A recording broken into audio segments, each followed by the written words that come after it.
Hello, bachcho. Let's read the given question. The question says a wire of length L0 and mass m is suspended by a pair of springs in a magnetic field of induction B0. The magnitude and direction of the current carried required to remove the tension in the supporting springs is option A 2 mg by L0 B0 from P to Q, option 2 mg by L0 B0 from P to Q, option 3 2 mg by L0 B0 from Q to P, option 4 mg by L0 B0 from Q to P.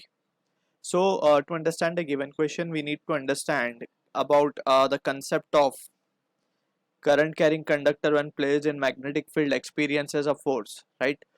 जब कभी भी हम current carrying conductor को magnetic field के अंदर रखते हैं, सो उसके ऊपर एक फोर्स लगता है. That force is given by the formula F bar is equals to I L bar cross B bar, where L is the length of the conductor and B is the magnetic field in which the conductor is placed. I is the current flowing in the conductor, right? क्योंकि current एक usually it is treated as a scalar quantity, so उसके along we consider a length और उसी को length के हिसाब से we take the cross product of L cross B so that we can get the direction of force.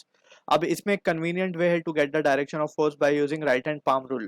So right hand palm rule में we need to understand कि fingers should be pointing in the direction of magnetic field, thumb in the direction of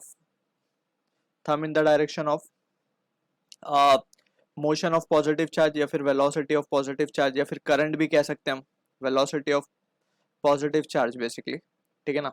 या फिर इसको basically हम कहें कि current positive charge का flow ही current होता है, ठीक. या फिर इसको ब्रैकेट में हम आई भी लिख देते हैं, ठीक. और palm face will give the direction of force. Palm face, right hand का palm face will give the direction of F bar. ठीक है. सो these are the thing that we need to understand. क्योंकि right hand palm rule is useful at many places, so हम यही use करेंगे और else we can go for cross product to get the direction of F bar. ठीक है. तो ये चीज़ एक हमें क्लियर रखनी है यहाँ पे. अब यही चीज़ को we can apply in the given question so that we can answer the question easily. Now we can say अब हमें दो springs given है, right? और वो किसी रॉड से कनेक्टेड है. तो जब वो रॉड से कनेक्टेड होंगी तो इट इज ऑब्वियस के इन स्ट्रिंग्स में या स्प्रिंग्स में टेंशन आएगा, राइट? तो इनके अंदर लेट से कुछ हम मान लेते हैं कि ऊपर की तरफ दोनों में टेंशन आ रहा है क्योंकि ये हैंग्ड है, किसी रॉड को ये हैंग कर रही है, तो टेंशन ऊपर की तरफ आ रहा है, ठीक है.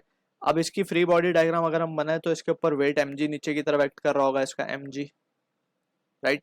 अब यहाँ पे हमसे बोला जा रहा है कि हमें कुछ इस तरीके से करंट इसमें फ्लो करवाना है ताकि ये जो टेंशन है स्ट्रिंग के अंदर ये जीरो हो जाए.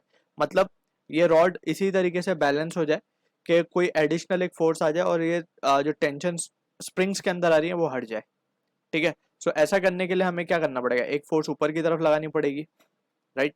अब यहाँ पे मैग्नेटिक फील्ड रखी हुई है, वो है इंटरनल मैग्नेटिक फील्ड. अब हमसे बोला जा रहा है कि हम करंट किस डायरेक्शन में यहाँ पे फ्लो करवाएं और कितना फ्लो करवाएं so that the tension in the string will become zero, right.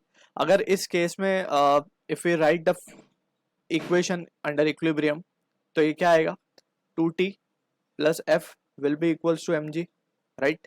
अब यहाँ पे f की अगर हम बात करें सो f को जैसे हमने डिस्कस किया यहाँ पे कि it is given by the formula I L cross B. अब L क्रॉस बी की हम बात करें सो ये length of the conductor is been given, इस तरीके से कुछ length of the conductor given है L0, राइट. अब करंट हमें इसमें फ्लो करवाना है. अगर हम इसकी मैग्नीट्यूड की बात करें सो F को हम क्या लिख सकते हैं, F can be written as I L B sine theta. Theta is the angle between L and B.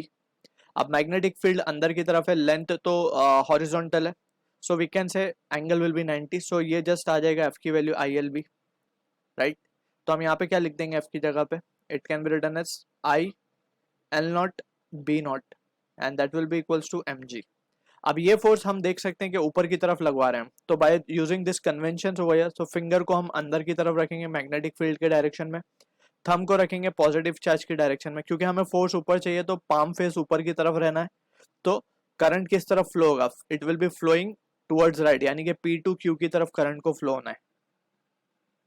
According to the convention we can say palm अगर ऊपर की तरफ है और फिंगर अंदर की तरफ है तो thumb will be pointing towards right direction, यानी कि करंट का डायरेक्शन हमें मिल चुका है. So it will be from P to Q. So यहाँ पे अब हम फ्रॉम दिस एक्सप्रेशन हमें पता ये बताना है कि टेंशन को हमें जीरो करना है, टेंशन को रिमूव करना है. So if tension is removed हम क्या लिख सकते हैं, I L not be not will be equals to mg. So यहाँ से बी नॉट आई की वैल्यू क्या आ जाएगी, आई की वैल्यू आ जाएगी हमारे पास M G upon L not be not and it will be from P to Q. So this is the answer to the question जो कि मैच होगा ऑप्शन 2 के साथ. I hope you understood the solution. All the best.